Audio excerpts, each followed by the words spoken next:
என்னோட நேம் ஆதித்யன். நான் சேலம் மாவட்டத்தில் இருக்க ஏத்தாப்பூர் அப்படிங்கிற வில்லேஜ் பஞ்சாயத்துலேருந்து வரேன். நடந்து முடிஞ்ச குரூப் 1 எக்ஸாமில் நான் 23rd ரேங்க் வந்து செக்யூர் பண்ணியிருக்கேன். அண்ட் என்னோடய ப்ரிலிம்ஸ் ஜேர்னி வந்து நாங்கள் ஃபுல்லாகவே குரூப்பாக தான் ப்ரிப்பேர் பண்ணோம். அண்ட் சங்கரில் வந்து டெஸ்ட் பேட்ச் வந்து போட்டிருந்தோம். அண்ட் மெயின்ஸில் வந்து ஃபுல்லாகவே நாங்கள் வந்து வீட்டில் தான் குரூப்பாக தான் ப்ரிப்பேர் பண்ணோம். ஒவ்வொரு கொஷினும் நாங்களே கிரிட்டிக்கலாக அனலைஸ் பண்ணோம். அண்ட் சங்கரோட கொஷின்ஸ் வந்து எங்களுக்கு ரொம்ப யூஸ்ஃபுல்லாக இருந்துச்சு. அது மூலிமா எங்களுக்கு என்னென்ன பாயிண்ட்ஸ் வந்து கேதர் பண்ண முடியுமோ 4 மெம்பர்ஸ் வச்சு தான் நாங்கள் இது பண்ணோம். அண்ட் அவங்களோட பாயிண்ட் ஆஃப் வியூ எல்லாமே கேதர் பண்ணி ஒரே நோட்ஸாக தான் நாங்கள் க்ரியேட் பண்ணி படித்தோம். அண்ட் சங்கரில் வந்து மெயின்ஸுக்கு வந்து அது ஒரு கொஷின்ஸ்லாம் எங்களுக்கு ரொம்ப யூஸ்ஃபுல்லாக இருந்துச்சு. அண்ட் அதுக்கப்புறம் இன்டர்வியூ ப்ராசஸ் வந்து சங்கரில் தான் நாங்கள் மார்க் அட்டன் பண்ணோம்.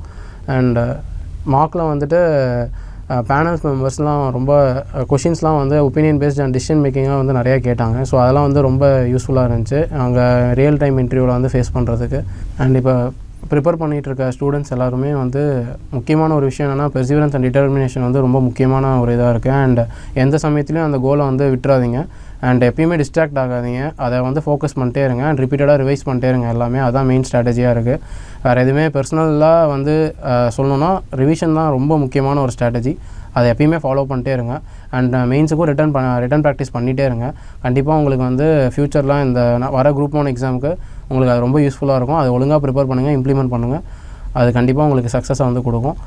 இந்த இடத்துல நான் முக்கியமாக சிவபாலன் சாருக்கு வந்து தேங்க் பண்ணிக்கிறேன். ஏன்னா ஒரு இன்டெரக்டாக எனக்கு வந்து ரொம்ப ஹெல்ப் பண்ணியிருக்காரு. அண்ட் டேரெக்டாக எவாலுவேஷனுக்கு வந்து சில கொஷின்ஸ்க்கு வந்து எப்படி வந்து ஆன்சர் பண்ணணும் அண்ட் இந்த மாதிரி கிரிட்டிக்கலாக வந்து எப்படி அனலைஸ் பண்ணுறது ஒரு கொஷினை அண்ட் அதை எப்படி அப்ரோச் பண்ணுறதுங்கிறது வந்து அன்னோன் கொஷின்ஸ் வருது அப்படின்னா அதை எப்படி அப்ரோச் பண்ணுறதுங்கிறது வந்து சிவபாலன் சார் வந்து ரொம்ப ஹெல்ப் பண்ணார். அண்ட் அவருக்கும் இந்த நேரத்தில் வந்து நான் ரொம்ப தேங்க்ஸ் பண்ணிக்கிறேன். Thank you for the Shankar IAS academy for the opportunity.